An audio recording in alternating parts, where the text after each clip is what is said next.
Yeah, hi everyone. It's Billy here from 47 Wolves. All I am. Hope you're all well. Welcome today, Kathryn Hand, the beautiful Kathryn Hand. She's got a beautiful energy.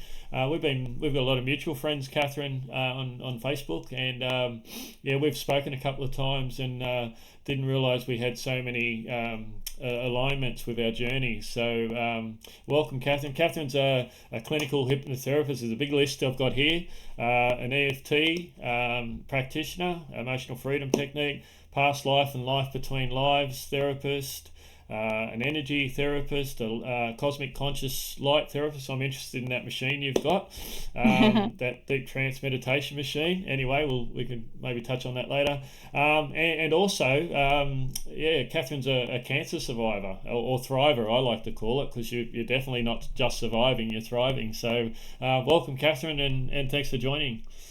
Oh, thanks so much for having me here. It's really great to talk to you. Excellent, excellent. Thank you. And Kathryn, we might just, for those that haven't met you or know your story, are you happy to share a little bit of your background and yeah, how you've got to where you are today? Yeah. Well, gosh, it's been a long journey so far.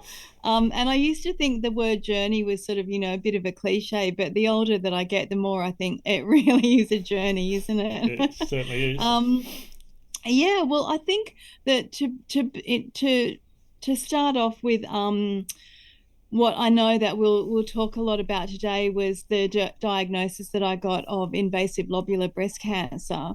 I would actually have to start right back at the beginning, because I was an adoptee. Okay. So I have done a lot of work over the years when I had, my first boyfriend breakup and all that kind of thing.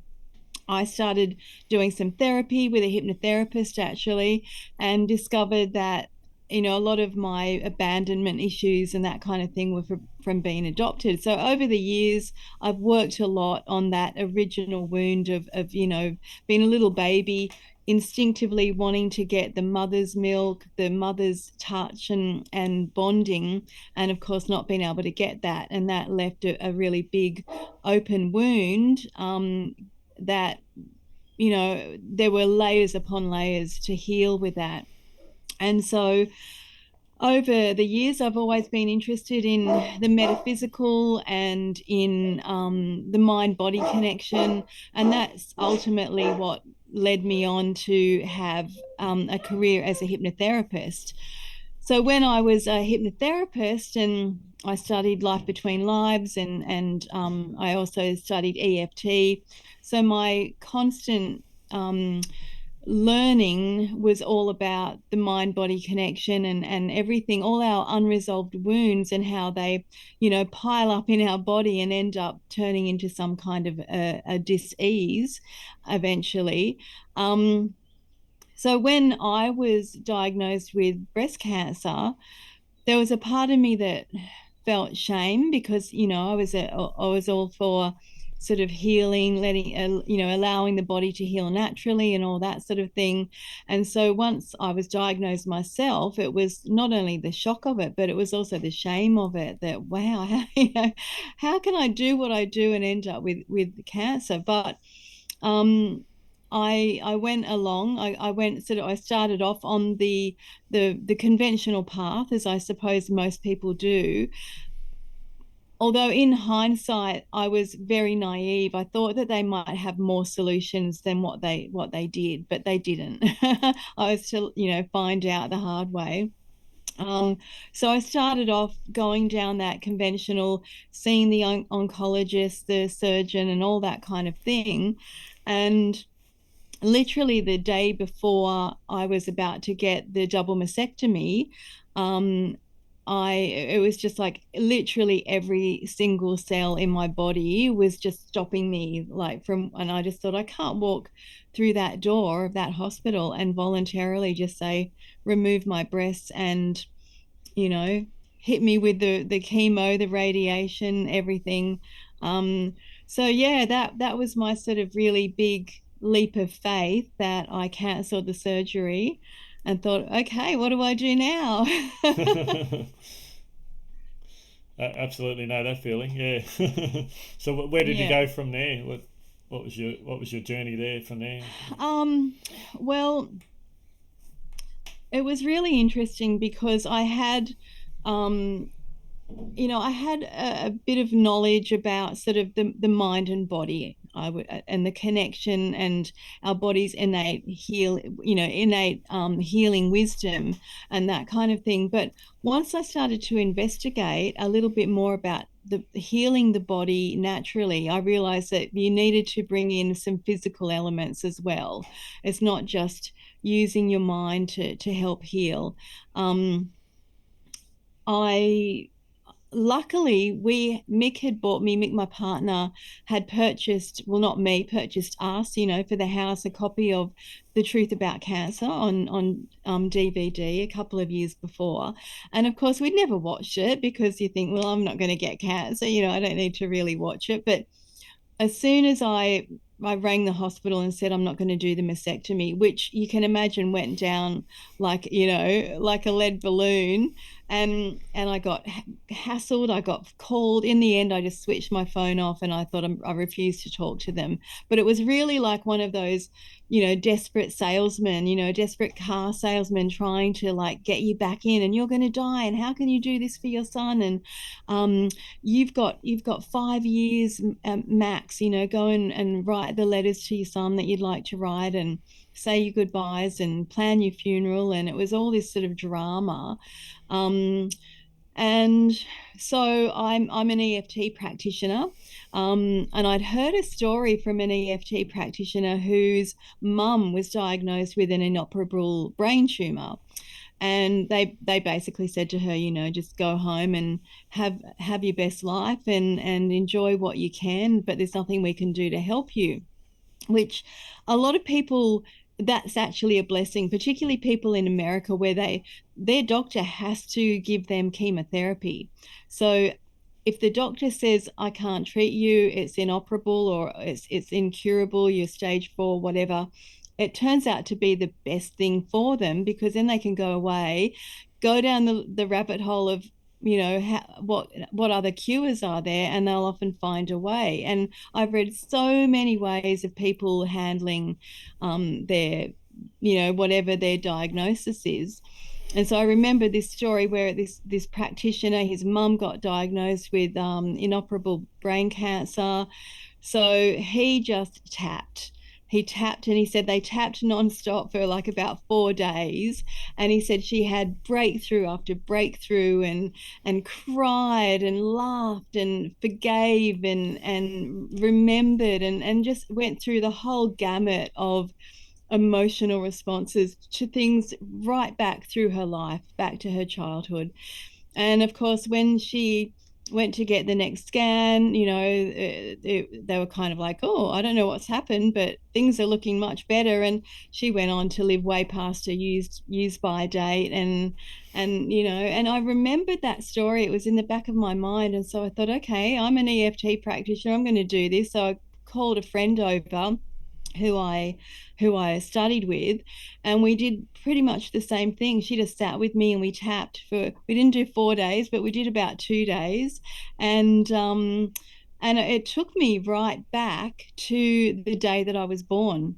And I actually had this memory come into my awareness of me just as a baby, just screaming for my mother and just wanting to be nurtured and wanting the breast milk. And so at the end of that session, it was just quite interesting to see the correlation between me having breast cancer, and it was lobular breast cancer, which is quite rare. I think that type of cancer, there's only about 10% of people with breast cancer that get that sort of cancer. So it was very interesting to see the connection between the breast cancer now as an adult, and the need for the breast at the time of being born as a newborn baby, and being denied that basic instinctual need.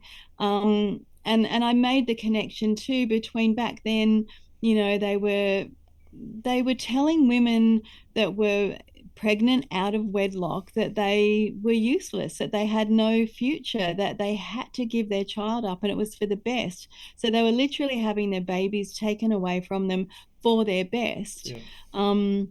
And now here we are in a different generation, but now they're removing women's breasts all the time, and it's becoming like a really normal thing to do. And it just felt like an assault on the feminine in different ways in different generations. And that really struck me as well.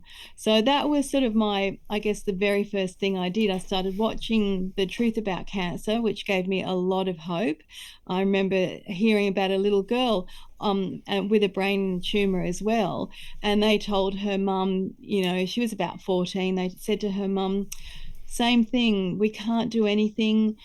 Take her home, take her to Disneyland, whatever she wants to do. And this little girl herself started looking into other cures, and she heard about frankincense oil. And so they got frankincense oil, and she put every 2 hours, she put a drop or two of frankincense oil on her tongue, pressed it up to the roof of her mouth.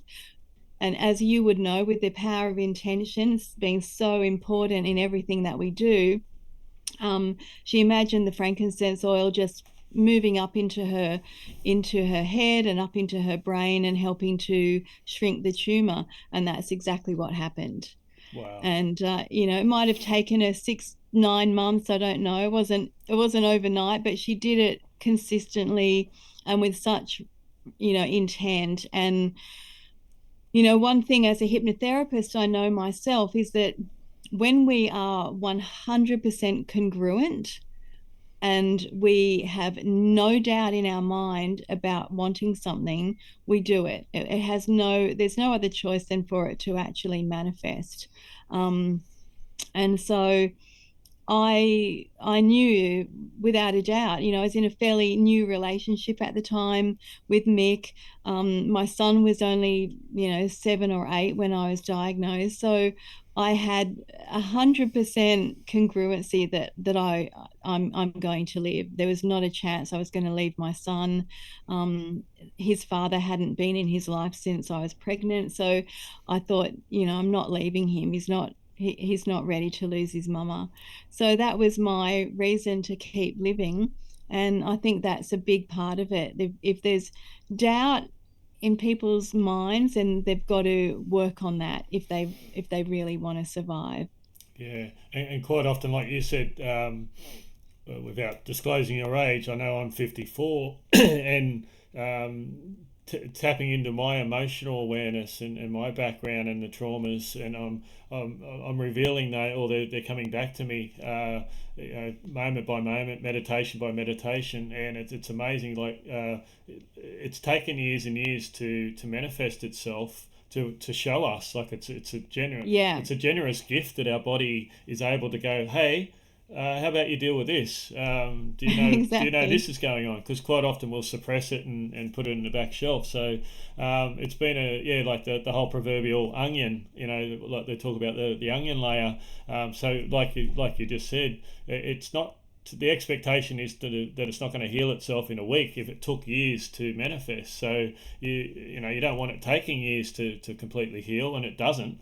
But yeah, like you said, that consistency, that full congruency, that intent, and I think we're getting more and more understanding. And I certainly am, and I know you are. As you talked about the little girl. I mean, for someone so young to have that knowing.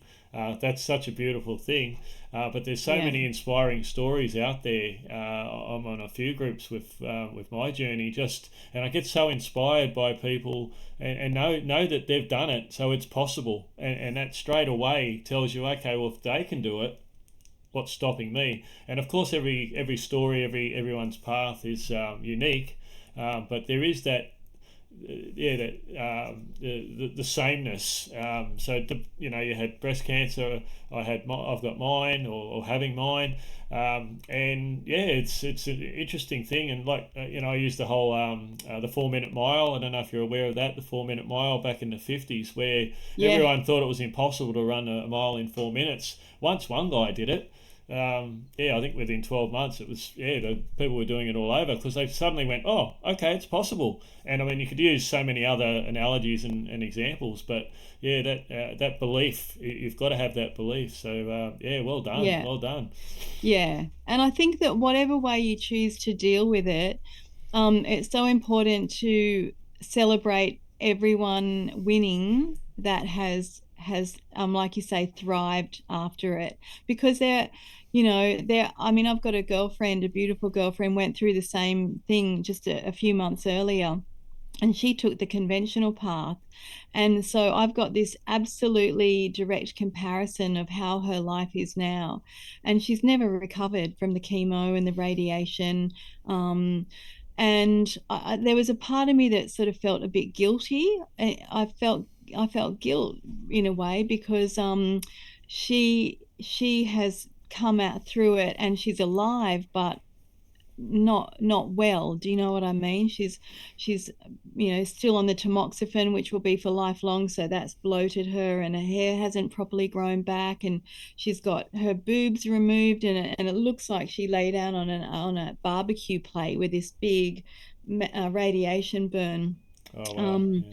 and so, and then I thrived. I just got better and better, and I was better than ever. And people, I remember one day a girlfriend turned up with her get well card and a big bunch of flowers, and I opened up the door and she's like, I thought you'd be really sick and you've still got your hair. And I said, yeah, I'm not doing all of that.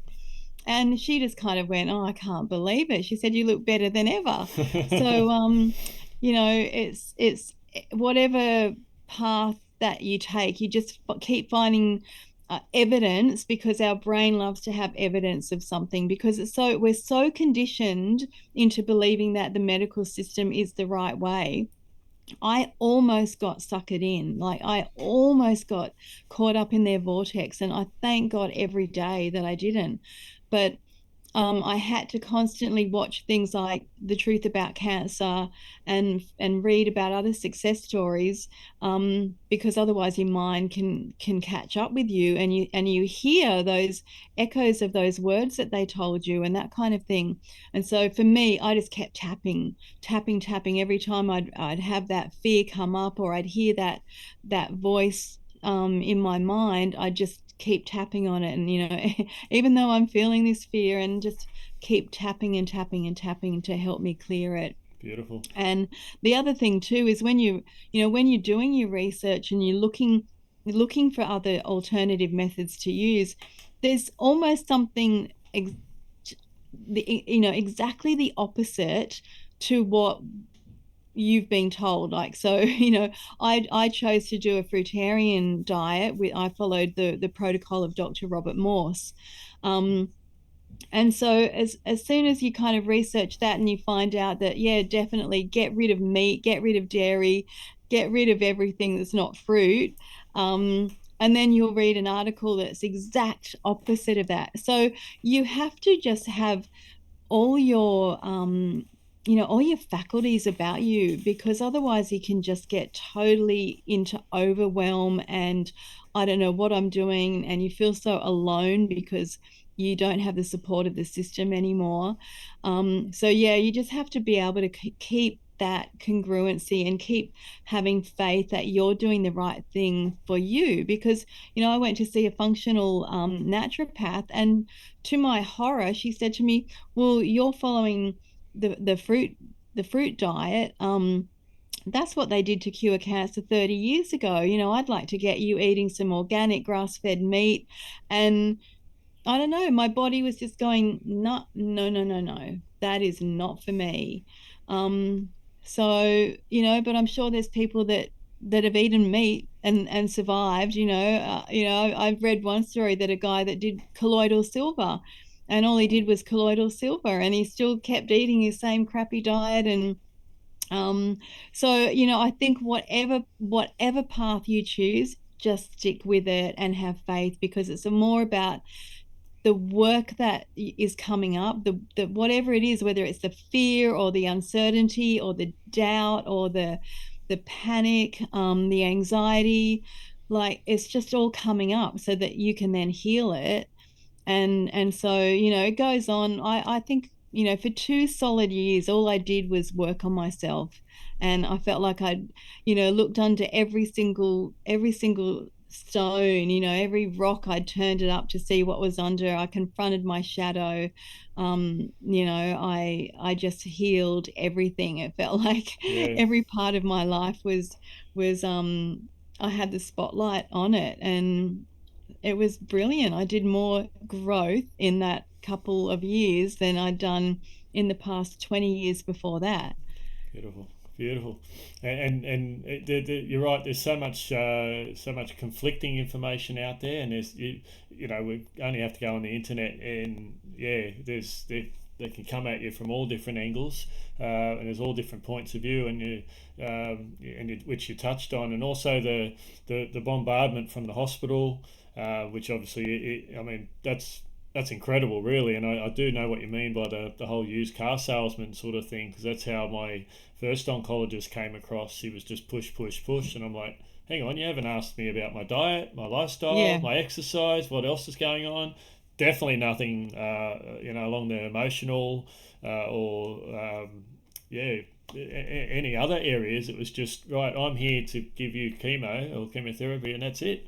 That's Yeah. that's the only way. And it was sort of come across to me as very narrow-minded, and not, and as you touched on before, it's that holistic approach, isn't it? Like you you you dealt with it, your physical, like you changed your diet and those things, but then you did the tapping, which taps into your emotional and, your spiritual journey along the way as well. And here's someone like you who was a therapist, or is a therapist, but had done so much work. And I really resonate with what you were saying, because when I first got told, um, I don't know why, like that little girl, I just intuitively knew, hang on, everything's going to be okay here. So I can honestly say I didn't have fear right from the word go.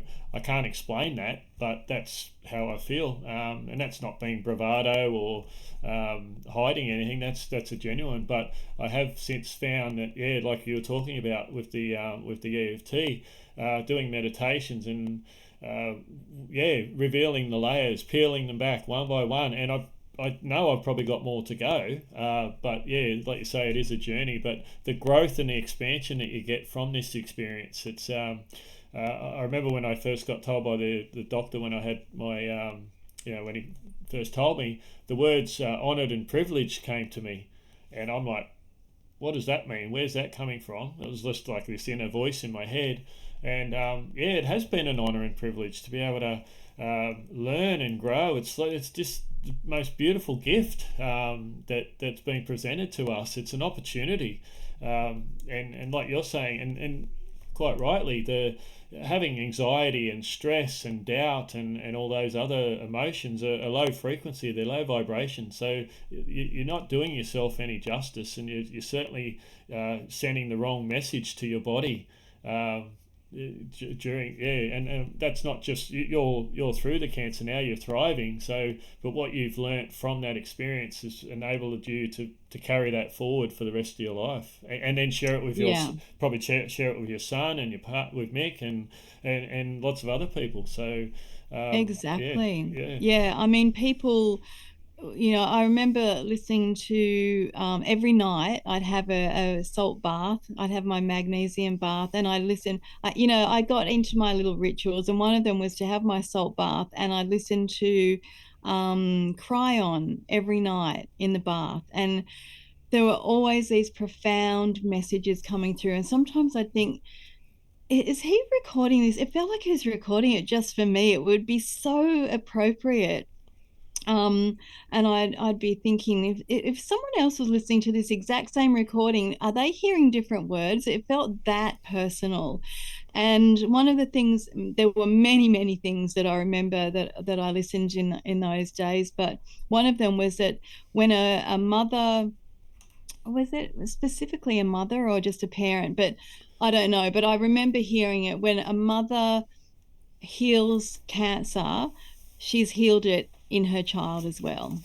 Oh And I wow, thought, okay, that's really, yeah, yeah, yeah, that's awesome. Yep, yep. Yeah, yeah, It, So it, it is, and the number of people now, it's interesting. A lot of people, not so much now because I don't talk as much about it anymore because I don't want to make that my identity. I want it to be something that happened, and I don't want to stay in the energy of it. So I don't really talk about it a lot. But people do still from time to time, contact me and say, "Oh, what did you do? I've just been diagnosed, and I want to know what you did." And I used to give a lot of my time, I'd bring them back, or I'd send all, compile a whole list of information, and I'd tell them what I did, and very few of them would then ever follow through on it. And so now I'm not as passionate about saying, you don't have to do what they do, because I know that the conditioning is so real that people find it really, really hard to get out of the claws once they get into the system. And, we've seen that with the whole vaccine thing. Like, people allowing themselves to get vaccinated with something that they knew nothing about. People will spend more time looking at the back of the packet of their food in the supermarket aisle, looking at the ingredients. They spend more time doing that than they did at looking at what was in the jab, although at the time they didn't know exactly what was in it. But it just amazes me how people will just go with the conventional narrative without questioning it. And that's what makes me angry in the field of oncology, is that they don't have people don't have a properly informed idea of what's available. And if the oncologist was to go and say to them, look, we could do this, we can, cut do surgery and cut off whatever bits we want, and then we'll give you chemotherapy. And in the case of the oncologist I was seeing, she said, well, Kathryn, chemotherapy doesn't actually work for the type of cancer you've got, but we'll do it anyway. yeah. And Ka-ching, that's ka-ching, because yeah. she knew that there was a chance that even by trying to cut the cancer out, there's a chance that they will then spread it. So then they'll give you chemo to mop up the bits that they themselves have spread. And then of course there was radiation and tamoxifen. So they were prepared to do that. But if she had said, well, that's one option. Otherwise, you could go and look at doing vitamin C infusion, or you could look at taking ivermectin, or they don't give you anything. I was surprised that they didn't even offer cannabis. Now, back when I was diagnosed, cannabis wasn't approved for anything at that point. It had only just been approved to help kids with epilepsy and seizures. But they, even that, like they didn't even have that to offer. And now, of course, I realize that I've learned so much about big pharma and big medicine, and of course they're not going to offer anything else, because they know that if you walk away and start to investigate another option, no way you're going to go back for what they have to offer. So I just wish that people were given more time, because the tactic is you come in, and at no matter what stage you're at, there's that sense of urgency. Like, you've got to, in 15 minutes, like you said, I've just met you. I don't know anything about you, but you've got 15 minutes to decide if we can remove your breasts and give you chemo, and we're going to do it next week. So, I was about to go off on a cruise. I had to cancel the cruise, lost all my money for that. She was making out like I was the worst mother in the world for contemplating doing something else, that I was going to abandon my child. Um, so they do really, really try and jam it down your throat. And I just wish people would say, okay, I thank you for your diagnosis and your suggested protocol. I'm going to come back in a month. And even if people gave themselves 1 month, in most cases, very little will have changed in a month. But people they just don't do it. They just go along with the accepted. And I was so happy to see Elle Macpherson in over the last, week or so, She's been in the news for coming out and saying that she dealt with her breast cancer naturally. Um, and she's getting a roasting, Yeah, and that's what I don't like. That instead of people going, wow, that's so good, like you're alive and you're thriving, and you're doing so well and you're so happy, but they want to shut that down because they don't want people looking into it. They'll lose too much money. So that's very true. Yeah, yeah. And we are, like you say, yeah, I only heard that this morning. My wife was telling me, and yeah, she did say there was a lot of people putting sort of negative comments on there. But there was a lot of support as well. So it's that yeah, duality, isn't it? And like you say, the guilt trips that the oncologists put on you, and the pressure and the time pressure, which you feel like you're backed into a corner, and I've got to make a call now. And when you're under yeah, that sort of stress and pressure and in fear or anxiety, which is a natural state for most people in that situation, yeah, you somehow need to find. Well, I was lucky. I feel blessed that I was able to have honour myself and have the strength in and the intuition or the innate understanding of what it's about to A, ask questions, and B, go, yeah. no, I'm not going to make a decision today. I'm just here to gather information. Thank you very much, and then go away. And we've sort of,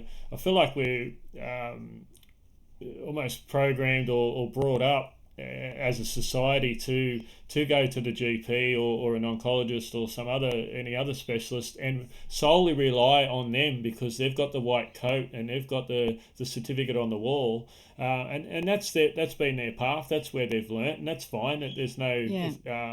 everyone's got their journeys, but yeah, we've sort of almost been programmed to rely externally and rely externally on others to help us, that we can't do that. So it's a disempowerment that we've sort of that's come into us. And Oh, you froze for a while there. oh, sorry, yeah. And yeah, so basically, sorry, I was just saying that yeah, we've come as a society, we're almost taught or programmed or to be so reliant on the doctors, the GPs, the specialists, because they've got the white coat on, they've got the certificate on the wall, and we've not taught even from a young age that ability to that we have inside us to listen to our body, to follow our intuition, to follow our instincts, and yeah, go internal rather than external. And even if it's friends and family, they're quite often programmed, and they might pass their judgment on and say, well, don't you care? Like, why aren't you fighting? But there's more than one way to go about it. And yeah, as a society, and we learnt through COVID and the whole vaccination thing that it did create that almost us and them. Oh, you're not doing that. Oh, what's wrong with you? Instead of like, oh, that's an interesting point of view, and we lost that ability to share a conversation with differing viewpoints and still listen to each other and have an understanding that okay, I might not be right here, and have that openness to learn. And yeah, uh, Yeah, it's so true. I mean, I opened up a card one day that it was in the letterbox, and I opened it up. It was from my auntie who's married to a doctor, and the opening line was, "Dear Kathryn, if you think you can cure cancer naturally, you will die." oh, so they That went was to the from effort my of buying a auntie. card, and yeah, oh wow, oh So that's the love yeah, and support you need, isn't yeah, it? it is. It's that deep, deep conditioning that the man in the white coat is right. And something that dawned on me along that path was that, doctors don't go and become doctors. Well, I probably shouldn't generalize, but in general, people who get into medicine go into medicine because they're smart. They've got a high IQ. They don't necessarily go into that profession because they're natural healers. And so that is why you can come across some great doctors. And I think though they're unfortunately there's not enough of them, but particularly the oncologists, they're bright, they've got a high IQ, they go into this field because where they're told they've got to go. It's like, if you're smart, you've got to become a doctor or a lawyer. And that's why I think so many of the alternative therapies, you get people who are in it because they have a passion for healing. It's their mission, it's their soul contract. And there's a vast difference between the smart doctor who's in there because that's what everyone told him he had to do, and that was mapped out for him since he was, off at private school. So there's a big difference, and I think we've got to stop treating doctors like, my dad, he's of that age group where if the doctor told him to jump off the harbour bridge, he would. They just believe, and they don't ask any questions about their health, their treatment, what protocol. They just blindly go along with it, and too many people let that happen instead of just sitting back and listening to their own inner guidance, because their body knows what to do. Mm. I when I was pregnant, I'm not much of a meat eater at the best of times, but when I was pregnant, my body was craving steak. And so I'd go and buy porterhouse steaks, and my body was craving steak and bacon and oranges. And and my naturopath was saying, well, the body wants the iron, and your body knows that it needs the vitamin C to help absorb the iron, and you must be needing the bacon for the salt. But it was really interesting that my body knew to eat the steak for the iron, but also to eat the vitamin C to help absorb the iron. And our bodies are amazing. They know what to do. You've just got to listen to it and give it what it needs. Absolutely, couldn't agree more. Yeah, so I love your story, Kathryn, and hopefully people listening will find inspiration, whether it's cancer or any other ailment. That yeah, and all the lessons that you've sort of brought to us today to follow your intuition and yeah, sometimes you've got to be a little bit brave, I guess, to go against the convention or to go down the road less travelled. But yeah, it's so rewarding when you do that to regain your sovereignty, your freedom Yeah. and I guess as an extension to that, like you said about your father and that generation, from my understanding, it is very much like that. They were taught to trust the doctor, but they were probably brought up when you didn't have these big medical centres, and they actually had a family doctor who. I remember as a kid we had a family doctor, and was obviously very intelligent, but he did have a heart, and he knew when you walked in the door what was going on because he knew you. And he had that heart, and he didn't just you'll be right, like he didn't just dish out the prescriptions willy nilly. Yeah. It seemed to. I just remember it being a lot different back then, and I guess in the school system as well, like the kids are taught to not ask questions. They're almost numbed it out of them through various means. But to not be individuals, it's not celebrated.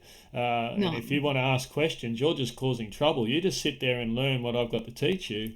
And I'm not judging every teacher out there because I don't know them all, and I do know some beautiful teachers who don't teach that way.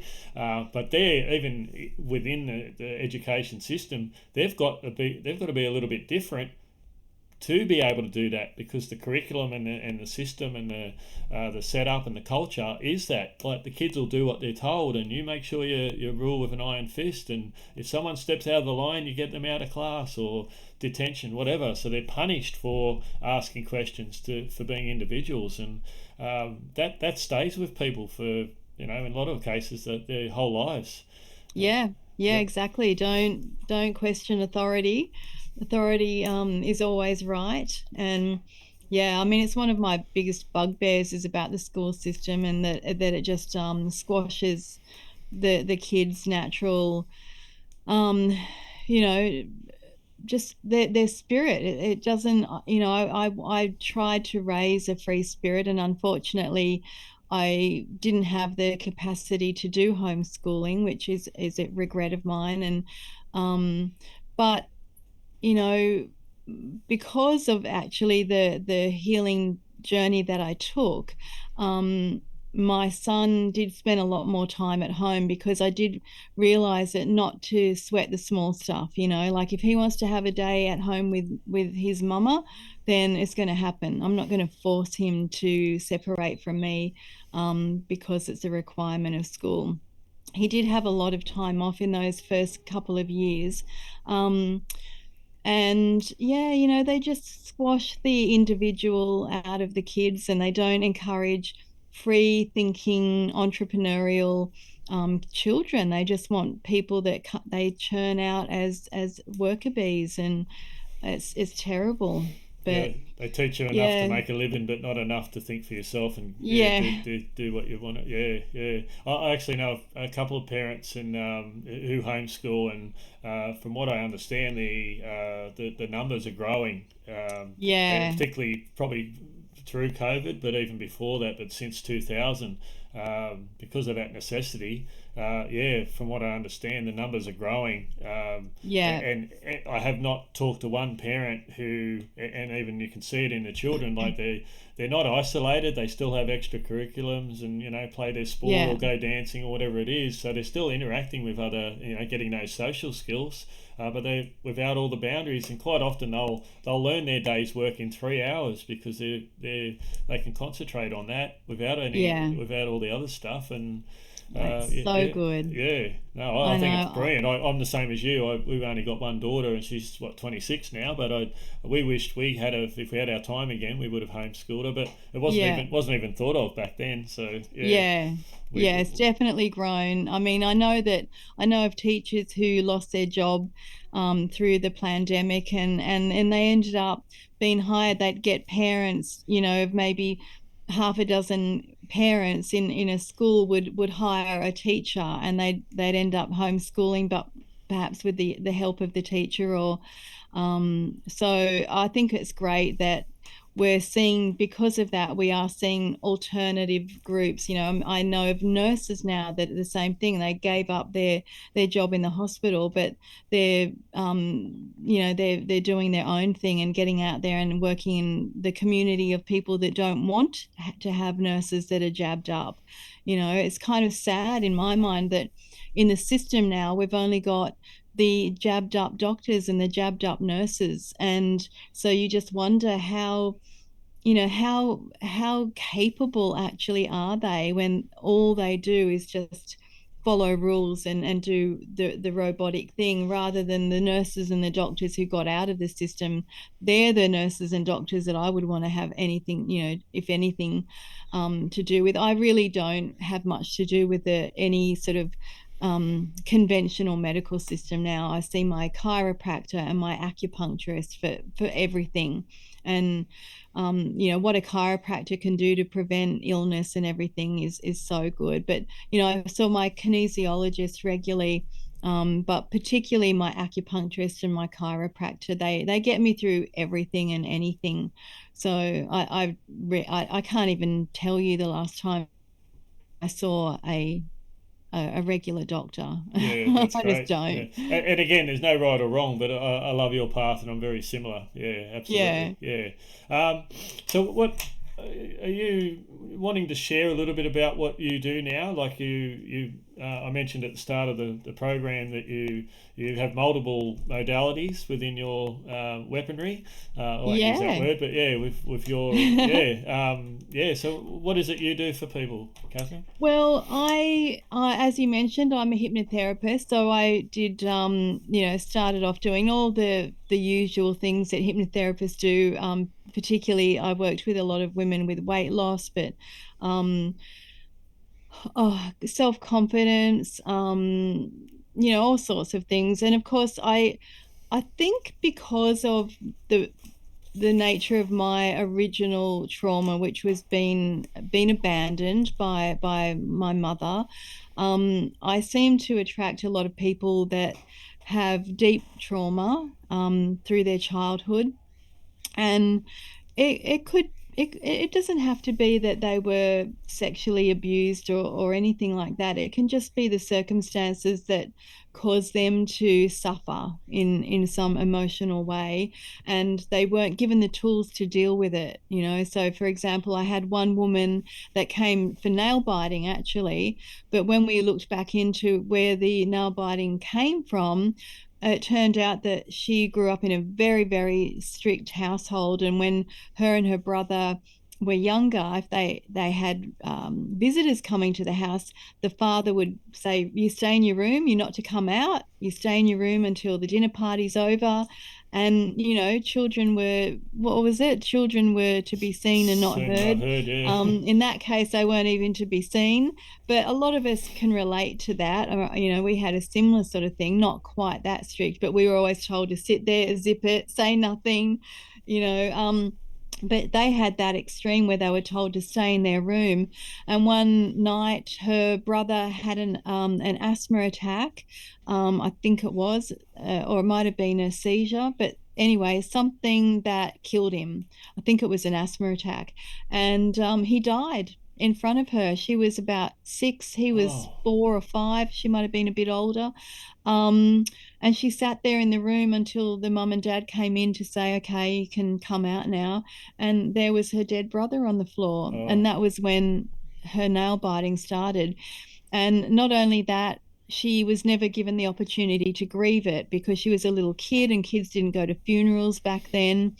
So it was like her brother died in front of her, and he was never spoken about, never spoken about. She saw his body getting taken away, and so that trauma came out in her at the, you know, when she was close to 60. So people come and they don't know the trauma that they've been holding on to and how it's impacting them in their body 30, 40, 50 years later. So I get a lot of that. And I help most people now with a combination of EFT, which is where you tap on the endpoints of meridians that bring your electricity through the body. okay. And so by tapping on the trauma or the memory or the physical symptoms, you can dispel the energy that's trapped in your body, and let the body then to go on and heal, because the energy is not moving on its natural pathway when you've got all these energy blockages that are held in your body. So EFT can be really, really good to help release all of those trapped energies. And then hypnotherapy is beautiful to bring in um, the outcome that you wish for, that you desire. So the perfect healing, or the, you know, whatever it is, the great job, the great relationship. And so one of the things actually I really highly recommend to people when they're working on something, but particularly if they're going through an illness that they need to help their body to heal through, is to make a recording with your own voice of all these positive suggestions, you know, that you see your results come back and they're all clear, or that you hear the doctor saying, "No, no cancer, it's all gone." That you tell your body, you talk to your body, because your cells are always listening. So you want to be saying to your body, my you know, my digestive system's functioning perfectly.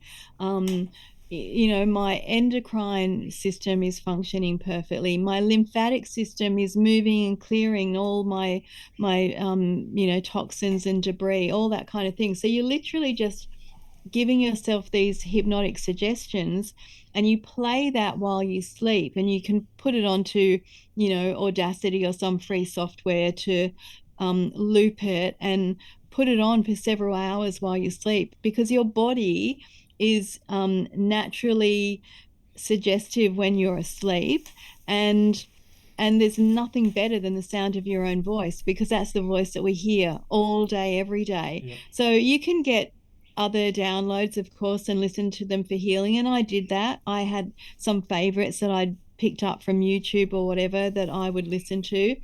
But more than anything, I did my own recording, and I just changed it every couple of months as I ticked things off, you know, off my list, and I had achieved them. And I just keep this recording going for hours every night. So it's something that I Yeah, highly recommend. absolutely. That's Yeah. a wonderful suggestion. I haven't heard of that technique before. So yeah, because you're in, Yeah. or just like you're in that delta state. So you're, because like you said before, we're sometimes not aware of what the trauma is, or what's happened to us that has created whatever disease we've got. And we need to tap into that subconscious, or yeah, a few layers down from your normal awakened state, Yeah. to get to be able to communicate with our body in a more effective way. And what better way to do it than you're sleeping, and then that's just going in. And I love that it's in your own voice, because like you said, we listen to our voice day in, day out, every moment, really, don't Yeah. we? Yeah. And it's often, it's not off, it can be very easy for us to have a lot of, negative self-talk. And that was another part of my big journey, was that learning to love myself. I would say the major theme for me was to be able to learn to love myself and to put myself first, because they do say that a lot of cancer patients are the givers. And so it was very important for me to learn along the way that I could have my needs met, and I could put myself first. And so for the first time in my life, I learned to put myself first. And for that 2 years that I was very heavily into self-healing, everyone around me learned that I was making myself a priority. And there's not a lot of other times in your life where people do give you the space to actually step back and say, you take care of yourself. Um, so And it was, when you are a giver and a people pleaser as well, I reflect on myself. Yeah, it's really challenging to put yourself first, and to take that time out and to really make you the focal point, because you don't want to hurt people's feelings, and you don't want to say yeah, no and all those other things. So yeah, hats off to you to be able to do that. And I've certainly been. I found when I was in hospital and I had those few weeks. Well, I had visitors, and my wife and daughter would come in and everything else, but I had lots of time where all I had to focus was myself, and it was so yeah, powerful. It was so powerful, and it taught me a lot. And yeah, thankfully, I've sort of kept that going now, and that's not yeah. detrimental to friendships and family or anything like that. But yeah, No, yeah, it changes you forever. it does. I mean, I don't recognize the version of me before getting the diagnosis. Yeah. It's And you probably, or I'm pretty sure we're the same. You change in every aspect of you, don't you? So yeah, like you physically change, but mentally, emotionally, spiritually, you're just not the same person, are we? no, Yeah, not at all, yeah. not at all. And Yeah, that evolving. I heard a good one the other day. Do you want to evolve or revolve? So do you want to evolve and expand yourself and grow and learn, or do you want to just revolve and keep going around in circles? Which many of us have got stuck in that pattern from time to time, and it's an easy thing, because to evolve sometimes means that you have to get out of your comfort zone and have to extend yourself. And yeah, the motivation to change, and to, like, when we're dealing with cancer, for example, like that motivation's pretty strong. Like I want to survive, I want to get healthy, and yeah, and that's a lot more motivation than just staying there and doing nothing. yeah, That's a pretty extreme example, but yeah, that's life, isn't it? yeah, yeah. Well, something that when you said before that you heard the words being honored and privileged, and that was something that resonated with you. And I get that too. Like, it is, in some ways, it is an honor and a privilege to be able to have that opportunity to heal so many different aspects of your life. And one of the things that I heard was when I was in Egypt, and I went with a beautiful energy healer, and she pulled me into Sekhmet's chamber, and there were just the two of us in there. And I did ask the question, why am I going through this? And the answer that I heard, as clear as a bell, was, it's just a purification process. Beautiful. And that really resonated. And I thought, yeah, that's what it felt like it was for me, just a purification process made perfect sense. And then, of course, then leading up to COVID, I felt like it was the perfect preparation going into COVID for me, was that I had learnt so much about big pharma and how corrupt they are. I'd come to understand that not all doctors are there for your best interests. And I just learned so much about the body's amazing innate ability to heal. And so by the time that COVID hit, there was just a part of me that I did not buy it from day one. I didn't buy it. And um, I just knew that it was a scam. And so as I went into that and I realized that, people, the kind of pressure that was put on me by friends and family to take the conventional path and go with what, the doctors tell you to do. And then of course I copped it all again when I chose not to get vaccinated. And so people again, attacking you for making what is actually a better, healthier choice for your body, rather than putting poison into it. And yet somehow people can celebrate you doing something that is actually quite ridiculous. Like, that people will celebrate you if you're putting chemo into your veins, which has the equivalent pH of battery acid. People will say, well done, good on you. But when you go a different pathway, all of a sudden that support and that encouragement just dries right up. Yeah, it's so true, isn't it? Yeah, yeah. Just sort of moving forward, you also do past life and life between, Yeah. which I've had a few, not from you, but I've had a few of those sessions. They're incredible, aren't they? Yeah.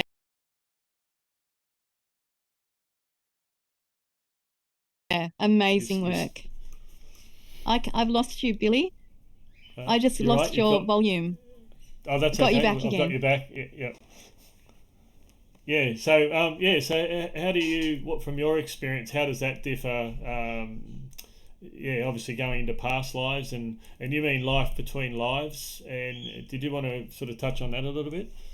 Yeah, so I studied under Michael Newton, the Dr. Michael Newton Institute, and he had two books, two really pioneering books, and the first one's called Journey of Souls, the second one's called Destiny of Souls. It was actually one book, but they thought some of the content was a bit too radical, so they took that out and left it, and later published it in the second book called Destiny of Souls. But when I read it, I wasn't even a hypnotherapist. I picked it up. In fact, I didn't pick it up. It was one of those books that literally fell off the shelf, and I picked it up and went, wow, like I've got to read this. So I bought this book, took it home. I read it, hopped into bed, started reading, and I read it till 5 o'clock in the morning. I couldn't put it down. And he had, I think, about 36 case studies of people that he'd taken through in hypnosis, and they had ended up not only in a past life, but they'd ended up back in the in between, in heaven, in our spiritual home, in our soul home, whatever you want to call it. And so he was interviewing people that were talking from their soul self in their soul home, and he was fairly mainstream. He was a psychologist who wasn't radical or too out there. And so he kind of thought, what's happening? So he tested it and then started realizing that he could get more people to go back to their soul home, and they were talking from their soul self. And then they could see the problems that their human self were having and help them to understand and see the bigger picture. So in that very first case, he had a girl who felt perpetually chronically lonely, and when he took her back to the reason why that was happening, it was because she had no soul family in her current incarnation. And so that helped her to understand that they might not be here in the physical form in their human meat suits, but they're all up there in the spirit world, you know rooting for her. They're there in the bleachers, sort of cheering her on.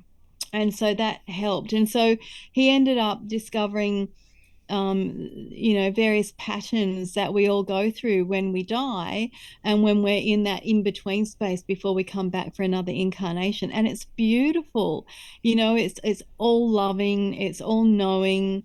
There's none of those heavy human dense emotions like the anxiety and the fear and the hatred and the envy and all that kind of thing.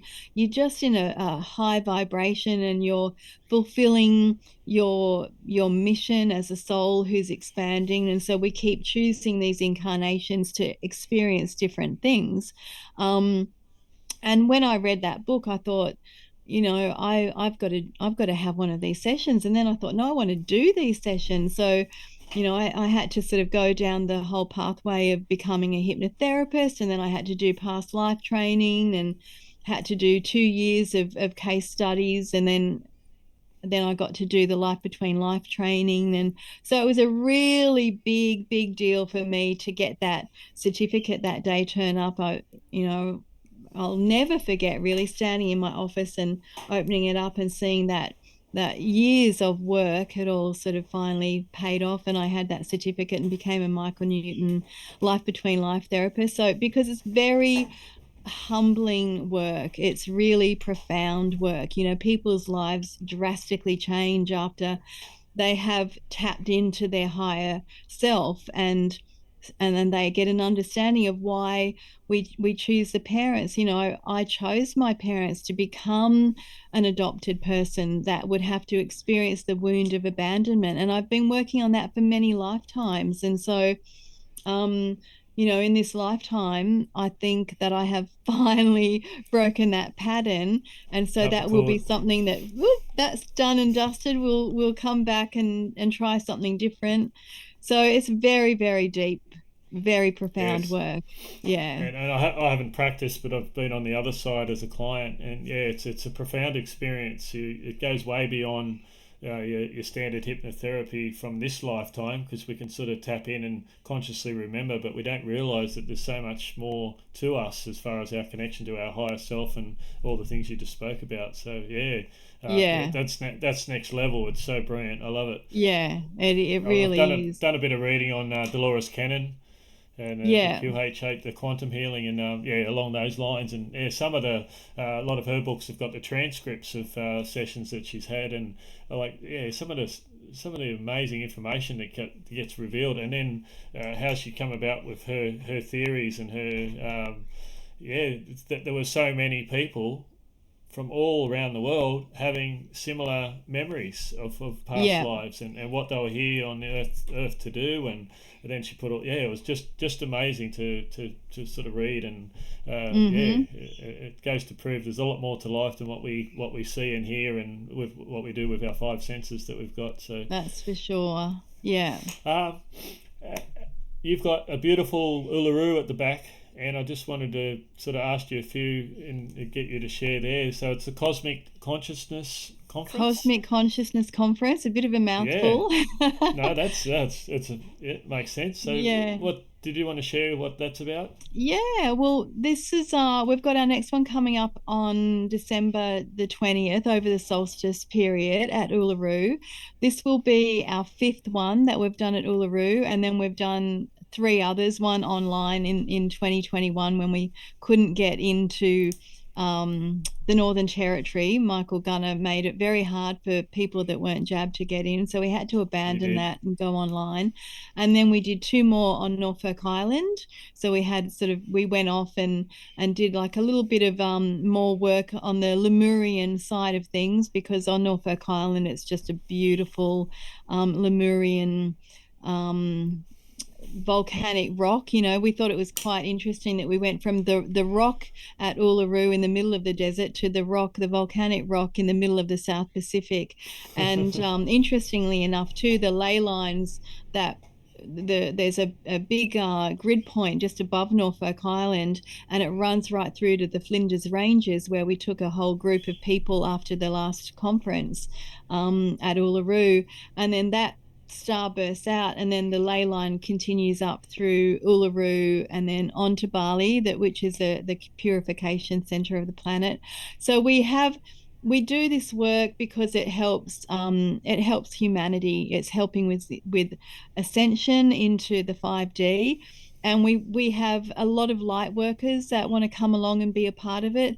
Most of them have been working on their own spiritual expansion and growth for a long time, and so they're at that point where they not only want to keep healing themselves, but they want to contribute more to the work to be done for humanity and helping move into the 5D. And so we get just a beautiful group of people, and we have this year we've got 21 speakers. We've got people like Brian Artis, who we're zooming in. We're very proud to say that we were the first Australian media interview that he ever did, back in, I think it was 21, when he spoke on our online conference. So we're having Dr. Artis back, and I'm a huge fan of him. But we've got amazing people, some that have no digital footprint. We've got a guy called David Bumblebee, who's a scientist who had sort of a spiritual awakening, and now he can see the connection between what spiritual people say and how science can back it up. So he's talking about, our cosmic antenna and our pineal gland, and how we can use things like solar flares to enhance our psychic abilities and that kind of thing. We've got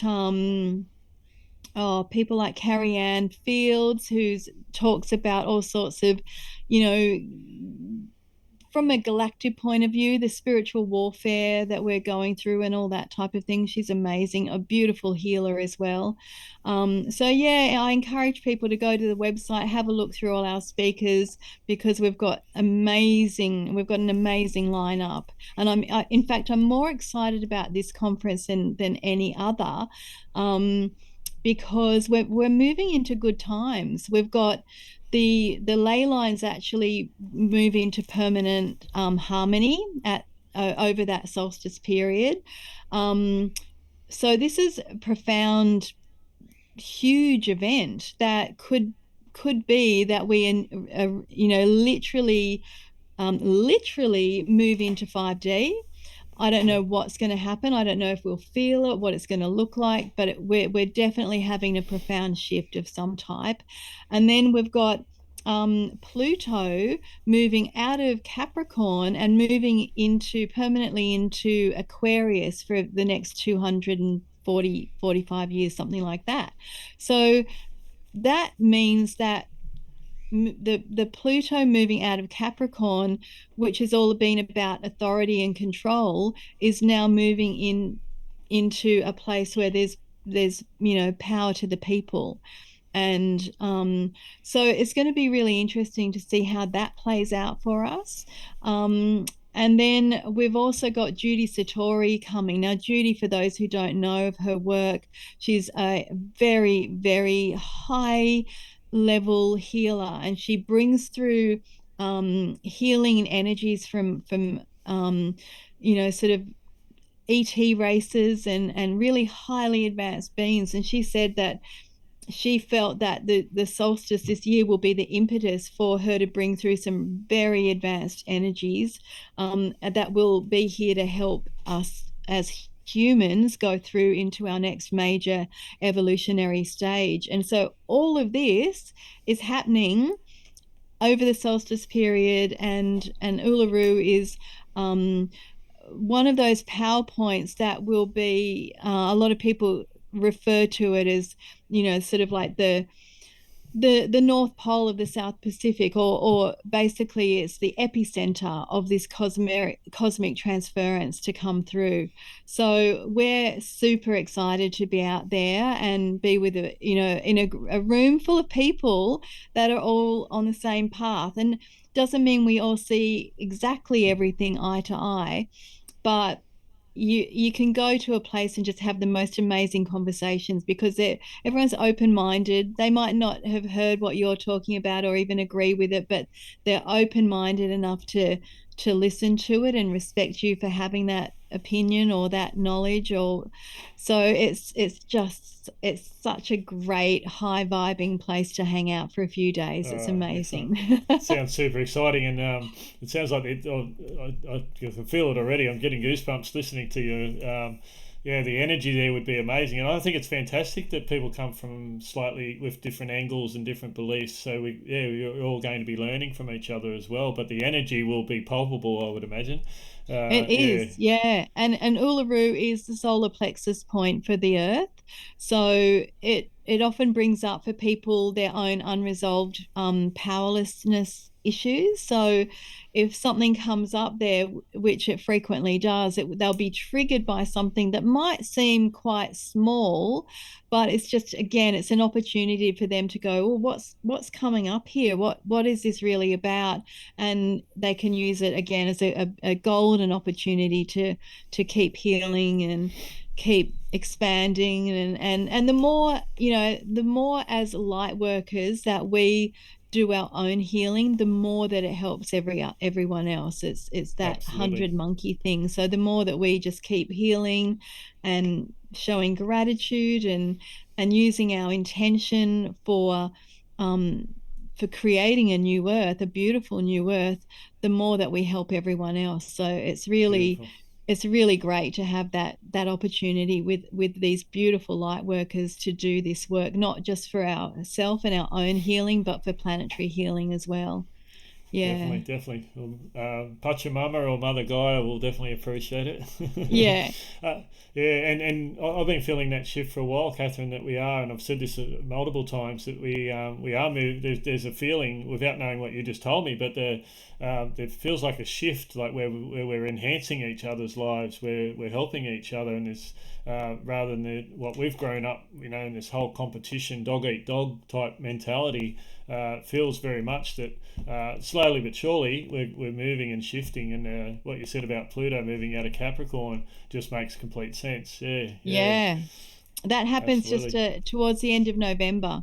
So a few Right. weeks before the conference starts. So, it's really interesting when we had when we were first started the conferences, it was actually to start building energy and laying the foundations for the January 12 Saturn Pluto conjunct. And we did not know why we had to have this conference at Uluru. We had no clue. We were literally guided to go there, and we were guided to the time because we wanted to have it in August when it would be the wildflower season and it would be not too hot, and we thought that would be the perfect time, and nothing worked out. And so we eventually got out the pendulum and we went, okay, when are we meant to do it? And it came up January, and we're like, January is summer, well, you want us to go to Uluru? And then we kept getting the pendulum and it stopped at the 12th of January. And we did not know. When we looked it up, we found that this societal reset was going to happen on the 12th of January 2020, and that we had to start working and preparing for that. And so our first couple of events were leading up to that, just getting ready for it. And then we had our first, then we had the conference on the 12th of January 2020. And we learned so much more about what this societal reset was going to look like.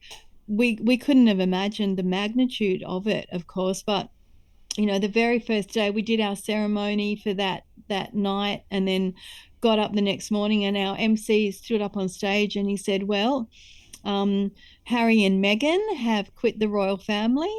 And that was sort of like, wow, okay, that was that day that literally the conjunct happened a few hours after it.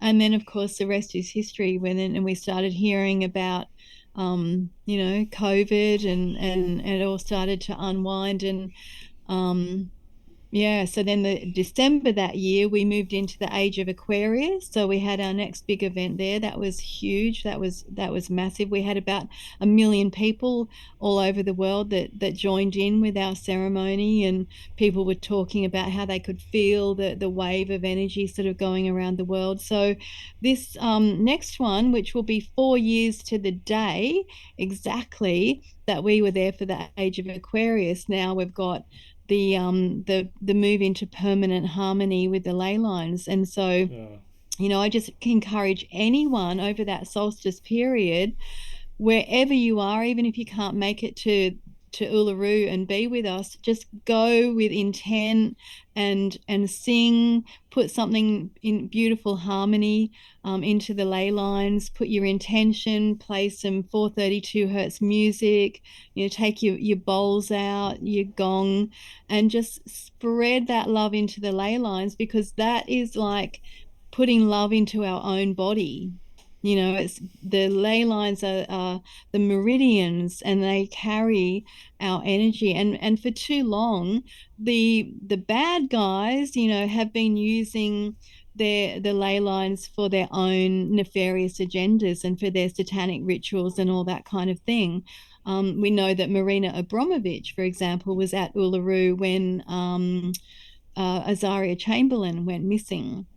So you can imagine that there'd be some black magic left out there. And we've been, you know, finding that Uluru does attract the darkness. When you've got a group of light workers, we tend to always find that there's a group of you know, not so nice people come out with their negative agendas and will try and push against us. So we just need more and more people to tune into the ley lines, put beautiful harmony into it, and it's going to happen.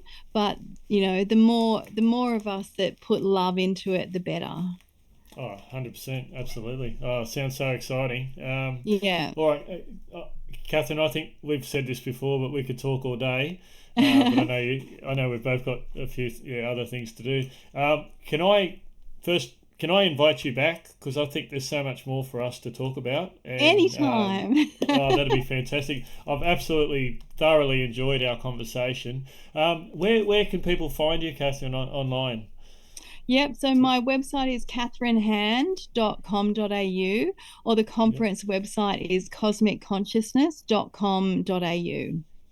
.au. Yep, excellent. And then you got your normal Facebook. I'll put those links on the Facebook, and just Thanks, so for Billy. anyone to contact you. So look, I'm blown away. I know there's so much more that we could talk about. You're not only a wealth of information, and I love what you're doing for not only what you've done with bettering yourself through your journey with the cancer and everything else, and for your son, but what you're doing now with the conferences, but your personal clients. So you're doing it at all levels. So it's just the more people like you in the world, I think we'll all be better for Oh. it. So yeah.